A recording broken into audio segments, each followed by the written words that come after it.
할렐루야. 오늘 성령 체험 그 이론과 실제 제5과 능력을 받아 전수하기 라는 제목으로 함께 나누겠습니다. 먼저 말씀 보겠습니다. 사도행전 1장 8절 말씀.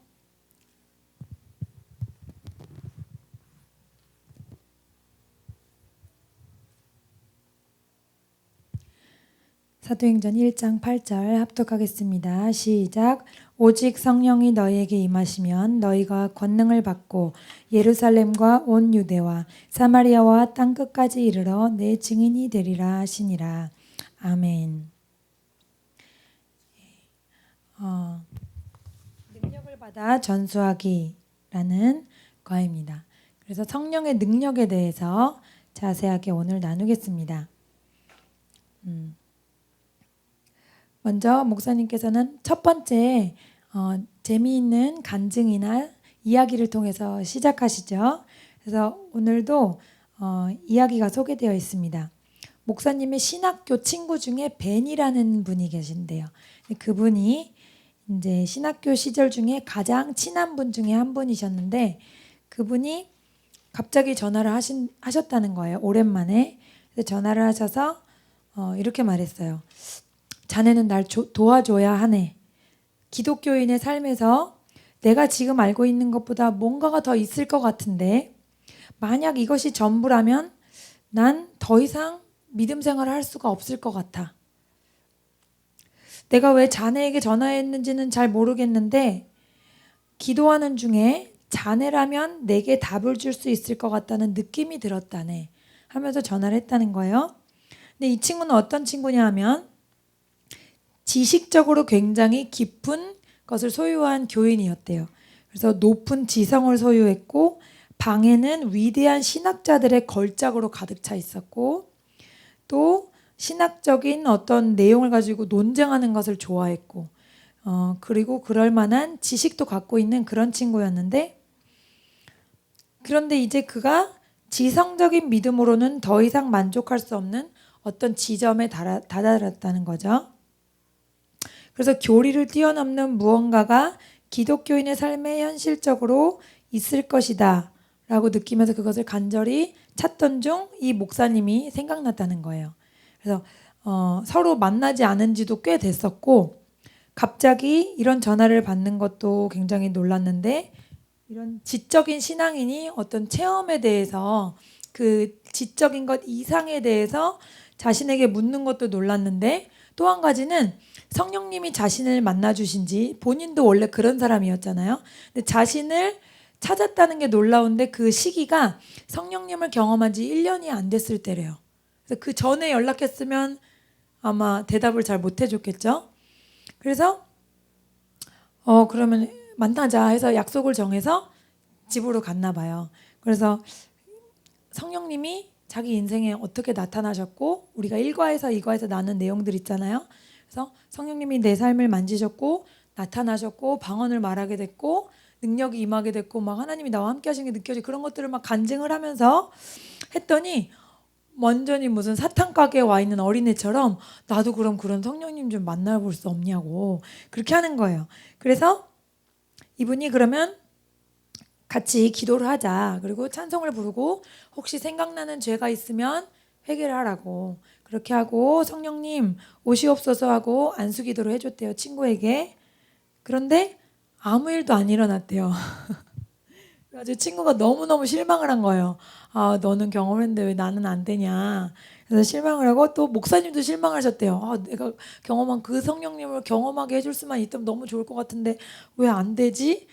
둘이 같이 실망을 하는데 이제 그냥 앉아서 얘기를 하다가 이제 집에 가야겠다 해서 목사님이 자리를 떠서 일어나서 문을 열려고 하시는 순간 성령님의 강한 감동을 받았대요. 내가 벤에게 지금 기름 붓고 싶다는 성령님의 마음이 느껴져서 우리 그럼 다시 한 번만 기도해보면 어떻겠냐고 친구에게 그랬다는 거예요. 그래서 소파에 앉아서 다시 한번 머리에 손을 얹고 성령님 임하시옵소서 저에게 임하신 성령님 이 친구에게도 기름 부어주세요. 그렇게 기도를 했는데 갑자기 깊은 숨을 쉬면서 몸 전체를 진동하면서 소파에 이렇게 누워버리듯이 이렇게 했다는 거예요. 그러면서 계속 신음하듯이 기도하는 소리가 오 사랑하는 예수님, 오 사랑하는 예수님 그것만 계속 반복하는데 20분이 넘었대요. 근데 옆에서 혼자서 보고 있는데 약간 무서워졌대요. 왜냐면 이 친구가 그렇게 오래 알았지만 이런 친구가 아니었고 한 번도 개인적인 감정도 자신에게 표현해 준 적이 없었대요. 그래서 친구가 좀 이상해지는 건가? 그래서 걱정하는 중에 성령님께서는 이런 마음을 주셨대요. 괜찮아. 그를 만지고 있는 것은 나란다. 이런 마음을 주셔서 기다렸대요. 근데 벤이 마침내 깨어난 뒤에 무척 신나했고 성령님께서 그를 한꺼풀 한꺼풀 벗겨서 가장 깊은 내면으로 들어가 자신을 만지시는 것을 경험했다고 하면서 너무나 좋아했다는 거예요. 그 이후로 또 벤은 믿음의 연단과 시련의 어떤 시간들도 겪었대요. 그러니까 성령 체험을 한번 했다고 해서 아무 일 없이 일사천리로 모든 인생이 풀리는 건 아니라는 거죠. 하나님께서 허락하시는 믿음의 연단도 있고 훈련도 있고 또 영적인 박해와 시험도 있다는 거죠. 그렇지만 벤은 그것을 경험하기 전과는 아주 다른 사람이 되었다는 거죠. 그래서 그 이후로 신령한 은사도 나타나기 시작했고 완전히 다른 사람이 되었고 완전히 다른 삶을 살게 되었다. 그런 체험을 나누고 계십니다. 그래서 능력사역의 핵심 원칙에 대해서 먼저 나눠보겠습니다. 능력사역은 핵심 원칙 여기서 세 가지가 있는데요. 첫 번째는 능력사역은 몸으로 체험하는 것입니다.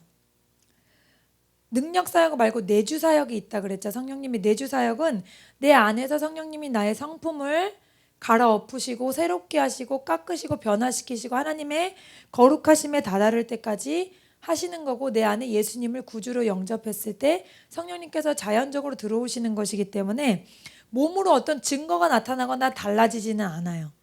그렇기 때문에 능력사역과 내주사역은 조금 다릅니다.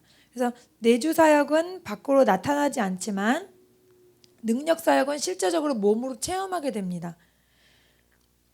빌립이 사마리아에서 복음을 전할 때 많은 사마리아인들이 구원받습니다. 그러나 아직 그들 중에 누구에게도 성령이 임하지 않았어요.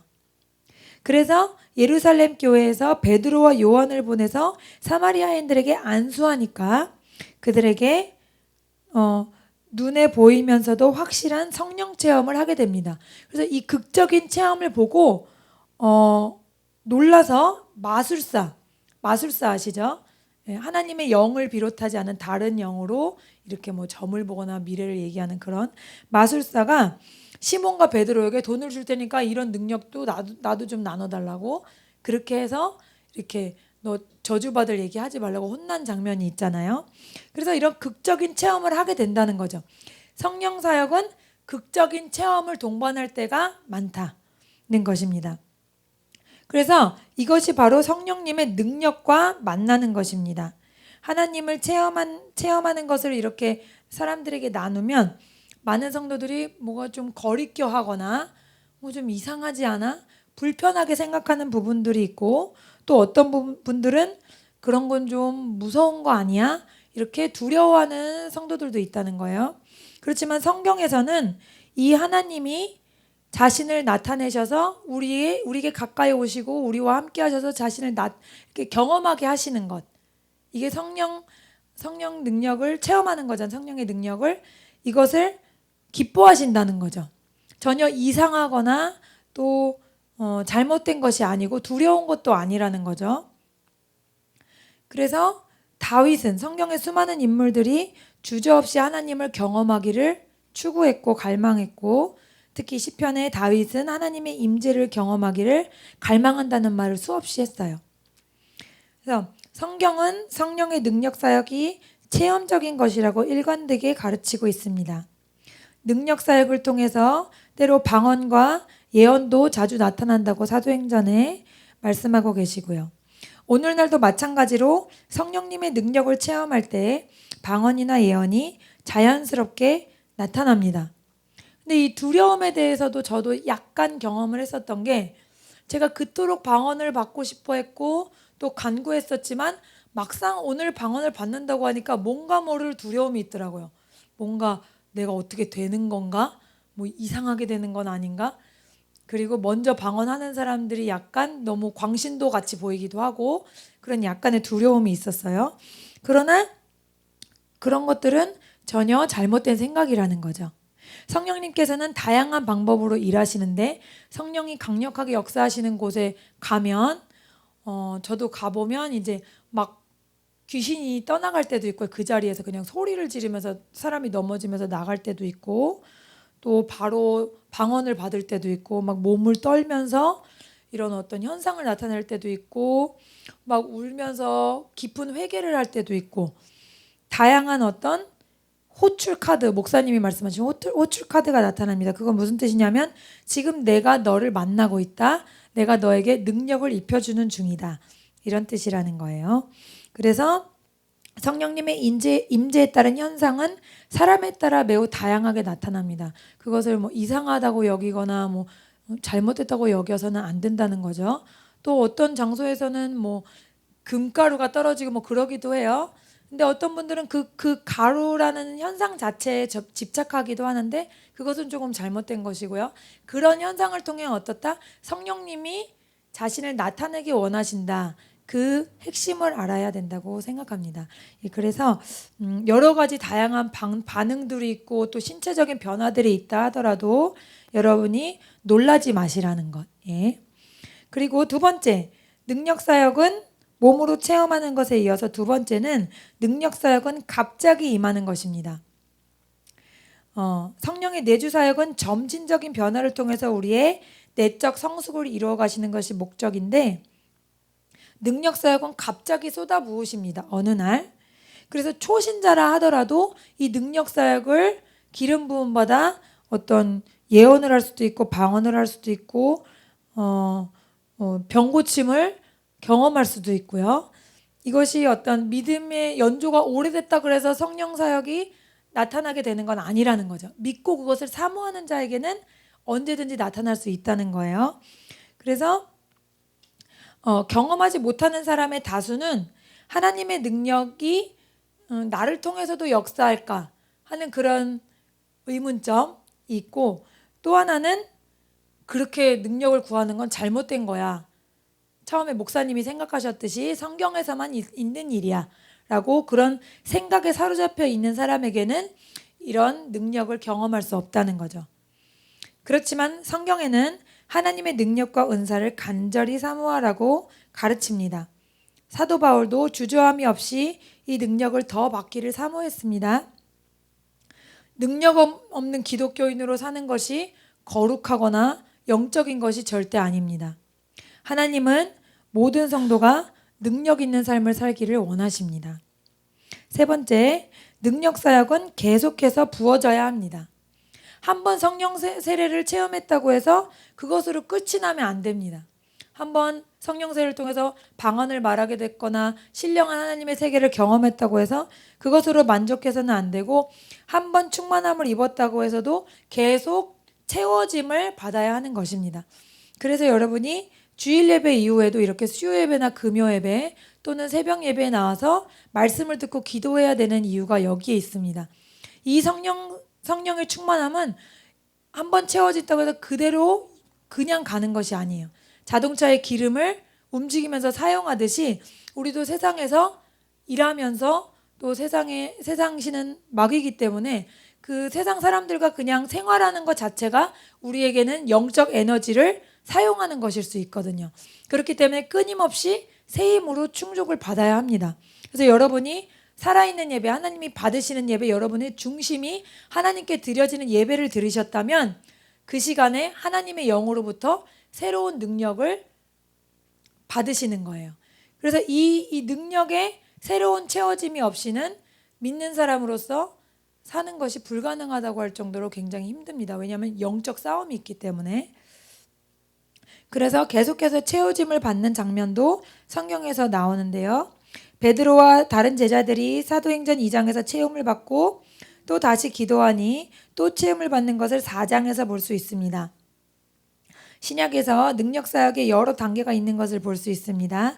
처음 한 번만 큰 능력이 주어지는 것이 아니라 이미 받은 것을 신실히 사용하고 계속 주께 기도드리면 하나님께서 능력 사역의 크기를 더 키워주십니다.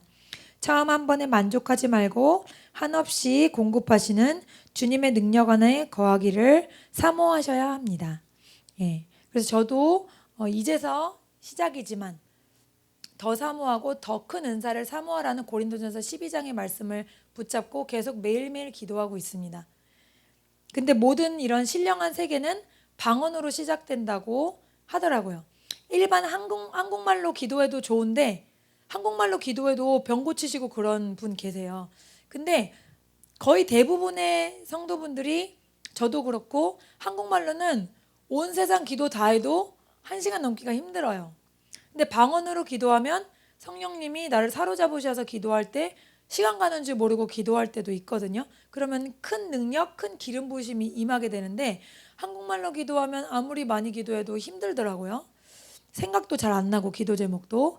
그래서 깊은 기도 생활이 중요하다. 예, 그래서 계속해서 하나님께 그 공급하심을 위해서 기도하라. 그런 말씀입니다. 그래서 새롭게 능력받은 자의 삶, 성령 세례받고 성령님과 함께하는 자의 삶은 어떻게 틀린가? 일반 성도랑 어떻게 틀린가? 첫 번째, 찬양과 경배에 대한 새로운 사모함이 생깁니다. 에베소서 5장 18절에서 20절에 술 취하지 말라 이는 방탕한 것이니 오직 성령의 충만함을 받으라. 시와 찬미와 신령한 노래들로 서로 화답하여 너희의 마음으로 주께 노래하며 찬송하며 범사의 우리 주 예수 그리스도의 이름으로 항상 아버지 하나님께 감사하며. 이 목사님께 처음으로 성령께서 찾아오셨을 때 첫 번째 변화가 내면에 하나님에 대한 찬양이 열린 거였어요. 분명히 우울증에 눌려서 잠들었는데 밤사이에 어떤 일이 일어났고 아침에 일어났을 때 찬양으로 온 마음이 가득해서 너무나 마음이 만족스럽고 기쁨에 찼다는 거예요. 그래서 계속 내 생각 속에 내 마음에 찬송을 틀어놓은 것처럼 배경음악처럼 찬양이 계속 흘러간대요. 저도 이런 것을 경험하고 있습니다. 그래서 성령이 충만할 때는 아침에 눈 딱 뜨자마자 바로 찬양이 나와요. 내가 음악을 튼 게 아닌데. 그리고 그 음악이 계속됩니다. 그래서 내가 말하고 있을 때가 아니라면 내 입에서 그 찬양이 나오죠. 그래서 성령 충만한 사람은 무슨 일을 하든지 무슨 콧노래가 나온다 그러잖아요. 그렇게 해서 흥얼거리면서 일을 하거나 무슨 일을 만나거나 할 수 있죠. 그래서 배경음악처럼 계속해서 찬송이 사로잡았다. 그때 그 다음에는 목사님에게는 어떤 일이 일어났냐면 오랫동안 치지 않았던 기타를 집어들어서 막 찬송을 연주하게 되고 하나님께서 새롭게 어떤 곡조를 주시기도 하고 말씀을 깊이 묵상하다 보면 그 말씀에 맞는 곡을 주셔서 뭐 그렇게 찬양을 만들기도 하시고 그렇게 하셨대요. 그래서 에베소서 5장에 성령의 충만함을 받고 시와 찬미로 서로 화답하는 이런 일들이 일어난다는 거죠. 그래서 하나님과의 친밀한 교제가 이 찬양을 통해서 이루어진다. 그래서 부흥하는 교회들은 찬양이 힘있고 또 깊이가 있습니다. 찬양을 그냥 어떤 진짜 예배가 아닌 말씀을 듣기 위한 준비라고 생각하시면 안 돼요. 찬양부터가 하나님께 드리는 예배입니다. 그래서 찬양에서 내 마음이 녹아지고 찬양에서 내 마음이 열리고 하나님께 대한 뜨거운 사랑이 일어나고 그렇게 될 때 말씀이 더 내 안에 깊이 온전히 뿌려질 수 있는 거죠. 찬양을 못 듣고 못하고 찬양을 못 드리고 말씀만 들으려고 하시는 분들이 가끔 있으세요. 그것은 온전한 예배가 아닙니다. 또한 어떤 보혈 찬양이나 그런 것을 부를 때는 내 안을 사로잡고 있던 어둠의 영이 떠나가기도 하거든요. 그렇기 때문에 나를 묶고 있는 어둠의 영이 떠나가야 말씀이 들리는 것이기 때문에 찬양 시간을 놓치는 것은 굉장히 안 좋은 선택입니다. 예. 그리고 두 번째는 이런 배경음악에 따라서 그 다음에 나타나는 것은 초자연적인 능력을 경험하시게 되는데 이것은 방언에서부터 예언에서부터 고린도전서 12장에 나오는 다양한 은사들을 경험하게 되십니다. 그리고 영적인 분별력이 생겨서 성령 충만을 받고 나서는 보이지 않는 영의 세계에 대한 분별력이 생깁니다. 그래서 전에는 몰랐던 영적인 현실을 인식하게 된다는 거죠. 제가 직장 다닐 때 어떤 상사가 저를 집요하게 괴롭혔었어요. 근데 영적인 것을 잘 모를 때는 저 사람이 나를 왜 괜히 무시하지? 난 내 일을 열심히 하고 있는데 그렇게 생각했거든요. 그런데 영의 눈으로 보니까 그분이 저를 영적으로 공격하는 거였어요. 저를 힘들게 하고 저를 다운시키고 저를 막 자꾸 그 마귀의 어떤 비웃음거리가 되게 하는, 그봐 집에 오면 이럽니다. 그봐 넌 오늘도 그 사람을 미워했잖아. 너는 별거 아니야. 막 이런 생각에 자꾸 사로잡히게 돼서 제가 영적으로 굉장히 힘들었거든요. 그래서 저는 왜 그랬나 생각해 봤더니 지나고 나니까, 그 당시에는 자세히 몰랐었는데 지나고 나니까 그것이 영적인 공격이었어요. 나를 무너뜨리고 나를 힘들게 하고 날 넘어지게 하려는 영적인 공격이었다는 거죠. 영의 눈이 뜨이면 그런 것들이 더 자세히 분별되고, 어떤 사람이 나를 갑자기 막 화나게 한다거나 예배 드리려고 그러는데 어떤 급한 전화가 왔다거나, 그런 것들이 그냥 일상생활에서 있을 수 있는 일이 아닌 어떤 어둠의 세계에서 조직적으로 일어나는 일이다 라는 것을 분별하게 된다는 거죠. 그리고 새로운 단계의 영적 전투에 돌입하게 됩니다. 여러분에게 성령의 충만함이 임하면 사탄의 나라에서는 더 위협적인 존재가 되기 때문에 자동적으로 다음 단계 영적 전투에 던져집니다. 대부분의 사람들은 성령 충만함을 받은 후 몇 달 동안 심한 영적인 공격을 받게 됩니다.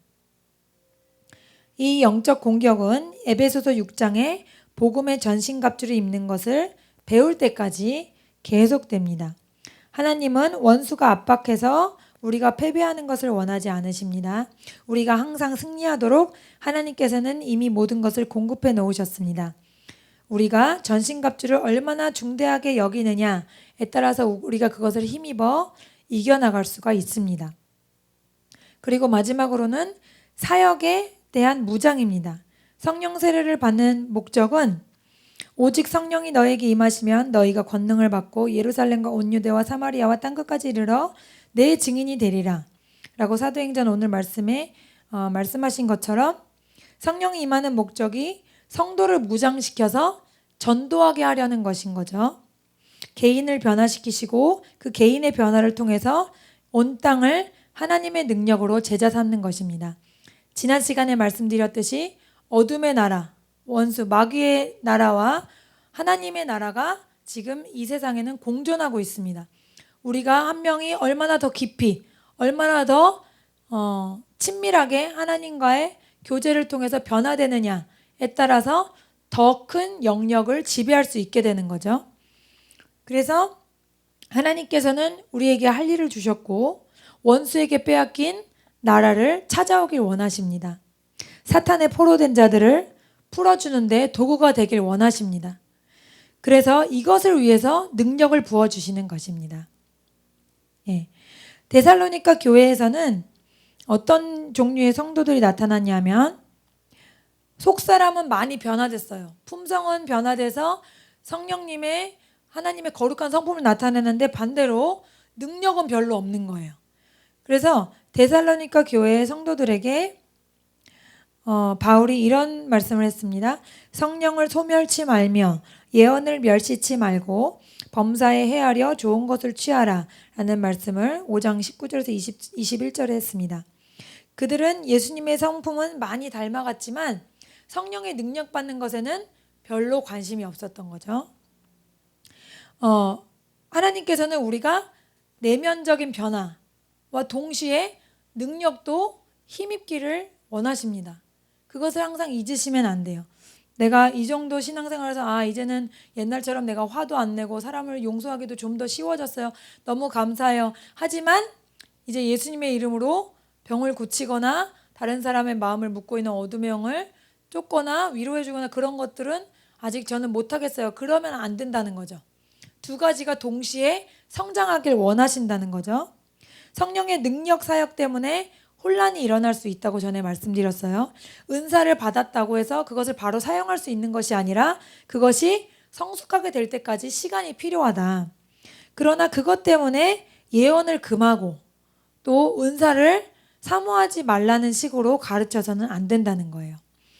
그래서 어떤 대부분의 교회에서는 뭔가 좀 더 체계적이고 받아들일 만한 그런 것들에 집중하길 원합니다.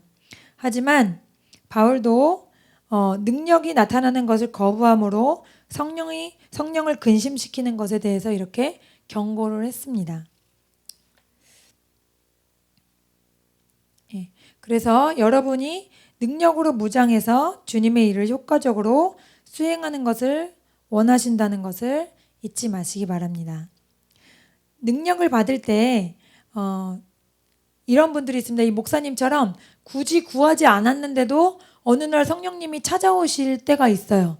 바울 사도도 기독교인들을 회방하려고 말 타고 가던 중에 길 도상에서 예수님이 나타나셨잖아요. 말씀하셨잖아요. 그렇지만 거의 대부분의 경우는 성령 세례는 사모해야 받을 수 있다는 거예요. 원해야. 그래서 성경에서는 성령의 능력을 추구하지 않았는데도 경험하는 경우는 매우 예외적이라고 말하고 있습니다. 성령의 능력은 추구해야만 하는 것입니다. 하나님께서는 우리가 성령 충만을 소원하고 기도하기 원하십니다.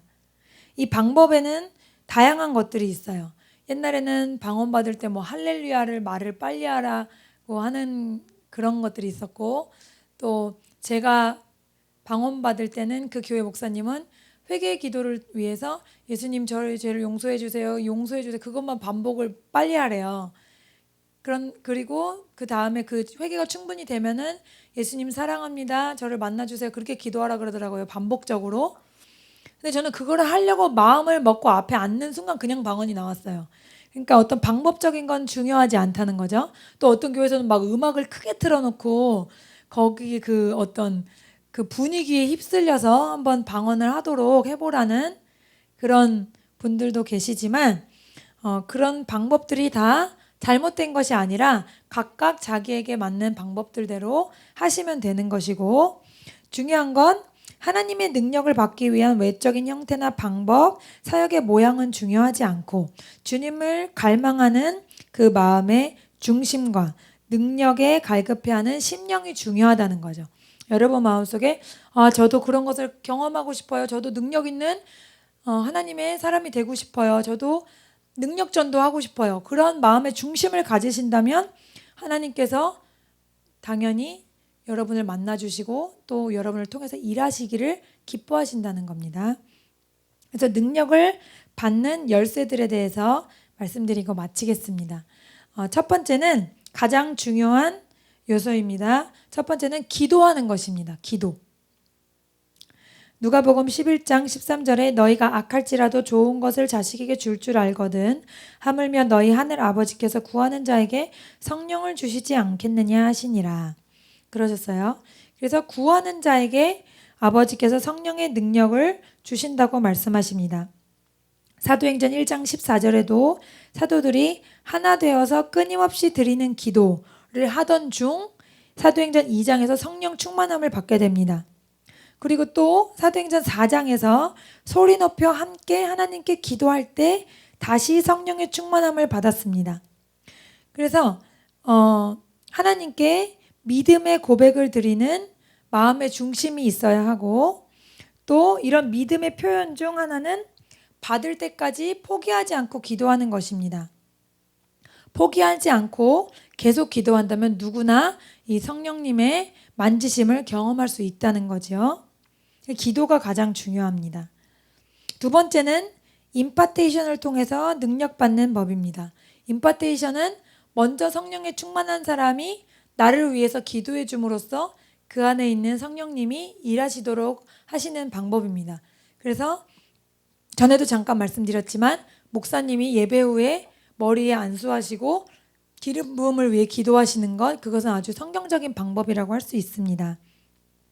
히브리서 6장을 보면 기독교인의 삶에서 안수하는 것이 6가지 기본 원칙 중에 하나로 말씀하고 계십니다. 하나님이 왜 안수를 통해서 역사하실까요? 그것은 주님의 몸된 지체가 연합해야 한다는 것을 알려주시기 위함입니다. 우리가 독불장군으로서 혼자 믿고 혼자 활동하는 것이 아니라 서로가 서로에게 필요한 존재이고 또 의지하고 도와야 우리의 믿음이 굳건해질 수 있음을 알려주시는 방법이라고 합니다. 이것은 목사님의 개인적인 소견이세요. 예, 그래서 성령의 충만함을 받으려면 이렇게 기도를 통해서 또 구하고 또 성령 충만한 분들의 안수 기도를 받는 것이 중요하다.